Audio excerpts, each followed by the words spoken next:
You probably wouldn't know it, but Gaza is rich, gas rich, at least 1.4 trillion cubic feet rich, to be precise. But there's a catch. Geologists and natural resources economists have confirmed that the occupied Palestinian territory lies above sizable reservoirs of oil and natural gas wealth in Area C of the occupied West Bank and the Mediterranean coast off the Gaza Strip. To date, the real and opportunity costs of the occupation exclusively in the area of oil and natural gas have accumulated to tens, if not hundreds of billions of dollars. Back in 1999, the Palestinian authorities signed a deal with British Gas. Just off the Gaza coast, they struck it lucky, and 2 wells were drilled. That's Gaza Marine 1 and 2. It was a multi-billion-dollar gift from God, an economic boon both home and abroad. This is one of the key messages here today. There will be gas available for export. And from my conversations with Palestinian officials, including President Arafat, it is clear that they have no interest in just sitting on a gas surplus.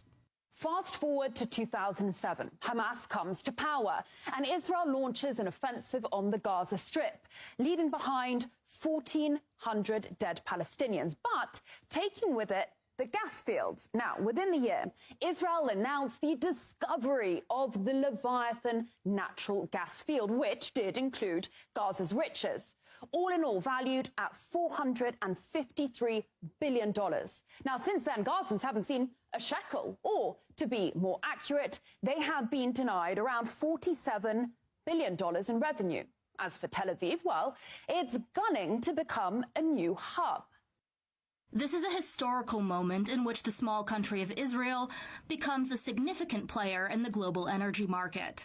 The Memorandum of Understanding will enable Israel, for the first time, to export Israeli natural gas to Europe.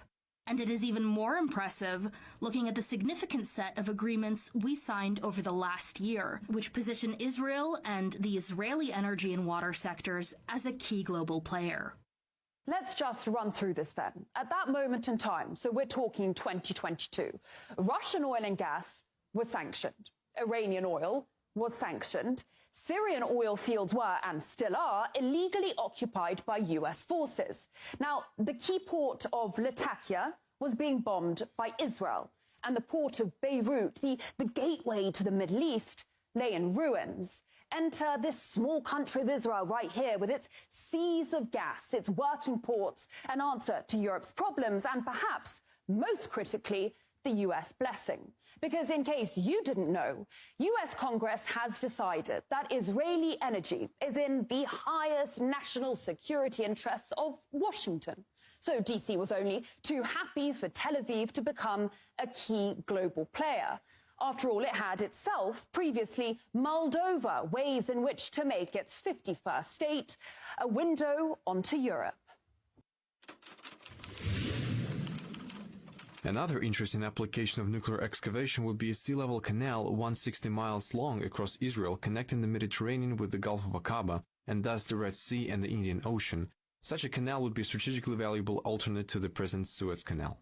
The Suez Canal is a gold mine. It connects the Mediterranean Sea to the Indian Ocean via the Red Sea. It is the link between Asia and Europe. Every day, almost 3 million barrels of oil, 8% of global LNG, 50 ships, $9 billion worth of cargo, 12% of global trade all pass along this right here single canal. Remember in 2021 how a container ship ran aground in the Suez? Global trade was brought to its knees. The alternative route via the Cape of Good Hope adds around 9 days and 7,000 kilometers to the journey. There is no replacement for the Suez Canal, except perhaps for the Ben Gurion Canal. Now, what the US had been thinking about back in the 60s was dropping 520 nukes on parts of Israel, all to build a 260-kilometer-long canal that would start at the Red Sea down there in the port city of Eilat, run through the Negev desert, and pour out into the Mediterranean. Where exactly? Right next to northern Gaza, the same northern Gaza that is currently being bombarded and depopulated. Egypt and its money-making Suez Canal would just be sidelined. The same Egypt that, rumor has it, is now considering taking in refugees in exchange for debt relief by the US. And if you think it's crude of me to talk business during times of an existential war, think again. The winning companies have committed to unprecedented investment in natural gas exploration over the next 3 years, which would hopefully result in the discovery of new natural gas reservoirs. In recent weeks, Tel Aviv has handed out 12 new licenses to 6 companies, on top of the plan to tap more of the Gaza marine resources. This area is a strategic gold mine. The Israelis have their largest foreign base down the Red Sea, just off Eritrea. And here, a bit further down, well, Beijing has a naval base in Djibouti, a key piece in its enormous global infrastructure project, the Belt and Road, hated by London, Brussels and Washington alike. Always ask yourself, cui bono, who benefits? Because war is horror and war is hell. But never forget that war, above all else, is big business.